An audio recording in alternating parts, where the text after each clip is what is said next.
여러분, 고물가가 되면 고임금이 된다.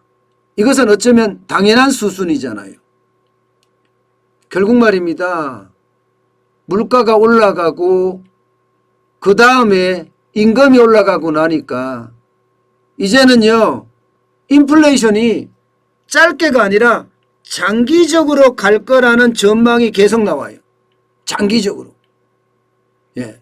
제가 여러분들에게 말씀을 드릴 때 인플레이션은 일시적이 아니다. 홍남기 경제부총리는 일시적이라고 이야기했지만 저는 아니라고 처음부터 이야기를 했습니다. 이게 장기전으로 간다는 이야기까지 나올 정도면 홍남기 경제부총리는 진짜 사과하고 또 사과해야 되죠. 그죠? 예, 저는 그렇게 봅니다. 그런데 문제는 장기 인플레이션에 대비해야죠. 예, 장기 인플레이션에. 그럼 장기 인플레이션 언제까지 갈 거냐?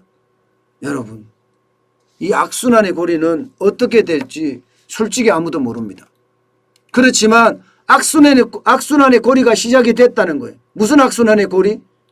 예, 임금이 올라가고 물가가 올라가고 또 물가가 올라가니까 임금 올라가고 이게 노조가 우린 강하잖아요. 노조가 강하기 때문에 그 다음에 임금이 올라가는 건 어쩌면 당연한 수순이에요.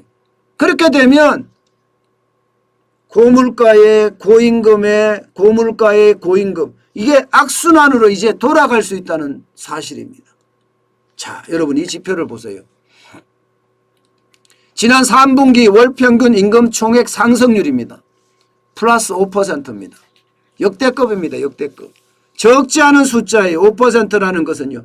2018년 1분기 2018년이면 여러분도 알다시피 최악대잖아요. 최저임금을 16.4% 올렸을 때요.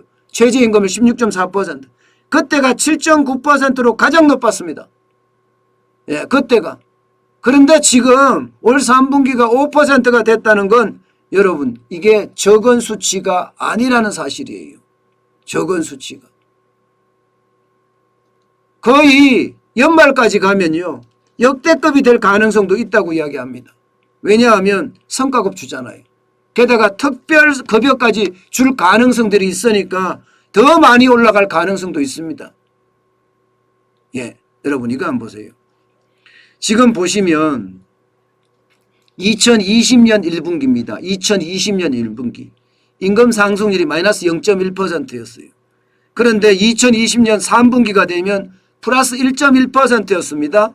그러다가 2021년 1분기가 되니까 플러스 4.2%고요. 3분기가 되니까 5%까지 늘어난 거예요. 계속해서 지금 늘어나고 있는 겁니다. 계속해서. 게다가 임금의 상승 금액도 보면요. 365만 7천 원에서 375만 1천 원까지 올라갔습니다. 375만. 심지어 2021년 1분기에는 381만 원까지 올라갔었고요. 그러니까 임금 상승률이 굉장히 높아진다는 거예요. 굉장히 높아진다. 그 어느 때보다 높아진다는 겁니다. 예. 여기에다가 MZ세대들은 요즘 어떻습니까? 이거 안 올려주면 안 있는다는 거예요. 예. 예를 들어 당신이 사장이야? 사장이 나보다 일 더 많이 해? 나보다 덜 많이 일하면 더 많이 받아. 그거는 괜찮아. 나보다 덜 일을 안 해? 그럼 덜 받아. 이게 요즘 MZ세대들의 어떤 분위기거든요. 사장이고 뭐고 없습니다. 일을 더 많이 해서 성과를 더 많이 내는 사람들에게 더 많이 줘야 된다는 생각하는 게 요즘 MZ세대들이에요.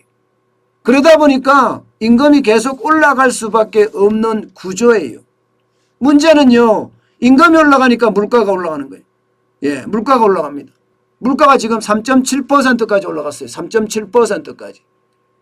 3.7%까지 올라가면 여러분 이게 결국 물가의 어떤 폭등도 앞으로 있을 수 있다는 이야기가 됩니다. 여러분 보세요. 물가가 2020년만 하더라도 0점대입니다. 올 1월만 하도 0점대였어요. 0.6이었습니다.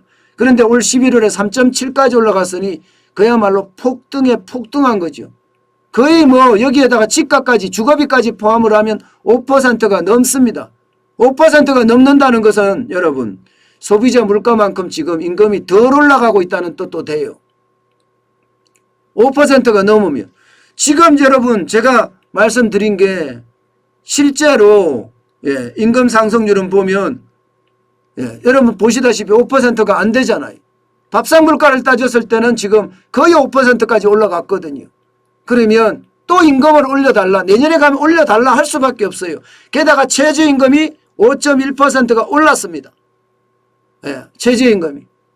만약에 또 올려달라 이래서 주요 기업들이 또 올려요. 올해는 지금 LG전자만 하더라도 9%, 삼성전자 7.5%, 삼성 SDI 7%, 삼성전기 7%, LG 디스플레이도 6.5에서 7%까지 올렸거든요. 이게 내년에 또 올린다. 그럼 최저임금도 오르죠? 여기다 임금도 또 오르죠? 그러면 기업은 뭘 먹고 살까요? 기업은 그러면 이게 경쟁률이 자꾸 떨어져요. 그럼 기업은 어쩔 수 없이 최종 제품의 가격을 올립니다.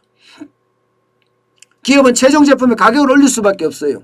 기업이 최종 제품에 대한 가격을 올리면 당연히 또 물가가 올라갑니다. 또 물가가 올라가요. 그러니까 악순환이 계속될 수 있다는 것, 그게 저는 굉장히 충격적이라고 생각을 하고요. 여기에다가 우리나라는 노조가 굉장히 강합니다. 내년에 또 여러분도 알다시피 노조가 지금 강성 노조가 태어날 가능성이 굉장히 큽니다. 온건 노조가 아니라 강성 노조가. 이렇게 되면 여러분 최저임금도 5.1% 올라가는 데다가 노조의 임금 인상률도 굉장히 높아지고 여기에 노조의 어떤 정치적 파워까지도 만약에 가담이 된다면 대한민국은 최악의 수순으로 갈 겁니다. 미국의 재무장관인 제닛 옐린이 이야기한 게 있습니다. 1970년대처럼 임금 물가 동반 상승에 따른 악순환이 불거지는지 예의주시해야 된다. 이것은 굉장히 큰 경고거든요. 우리는요, 자칫 잘못하면 1970년대 임금 물가의 동반 상승의 악순환이 시작될 수 있다는 이야기입니다. 내년의 상황이 그렇게 좋지가 않아요. 내년의 상황이. 게다가 만약에 말입니다. 이게 만약이에요. 만약에 정권교체가 이루어졌어요. 그러면 지금까지 민주노총 난리 쳤던 것처럼 더 난리를 치겠죠. 민주노총은 이미 정치 파업을 많이 해왔으니까 말입니다. 이렇게 됐을 때 저성장의 기조는 갈 수밖에 없어요. 저성장의 기조는. 게다가 고물가의 기조는 또 계속 갈 수밖에 없어요. 이러면요 여러분 70년대 시기에 스태그플레이션이 올 수도 있다는 이야기입니다. 1970년대 79년에서 80년 사이도 그렇고요. 74년에 75년 사이도 그렇고요. 이게 거대 인플레이션이라고 이야기할 만큼 스태그플레이션이 굉장히 심했잖아요. 물가는 10%씩 오르고 말입니다. 성장은 계속 떨어져서 마이너스로까지 떨어지고 지금 대한민국이 내년에 그런 위기에 봉착하지 않을까 그런 예측들도 지금 많이 내놓고 있습니다. 저도 여러분들에게 늘 이야기할 때 스태그플레이션이 일단 오겠지만 장기적으로는 디플레이션이 될 거다. 왜냐하면 가계의 소득이 적기 때문에 쓸 돈이 없다. 쓸 돈이 없어서 쓸 돈이 없다는 것은 결국 저성장의 어떤 핵심이라는 거고 기업 입장에서는 이런저런 이유로 물가를 최종 제품의 가격을 올려야 되니까 고물가가 될 수밖에 없는 것.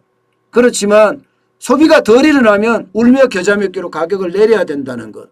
결국은 저성장 저물가가 또 올 가능성도 있다. 이렇게 저는 분석하고 있습니다. 단기적으로는 스태그플레이션이 굉장히 심할 거고요. 장기적으로는 디플레이션의 우려. 잃어버린 일본이 잃어버린 10년 20년 하는 그 디플레이션이 우리에게도 올 수 있다는 것. 이것은요 굉장히 중요한 투자의 열쇠이기도 합니다.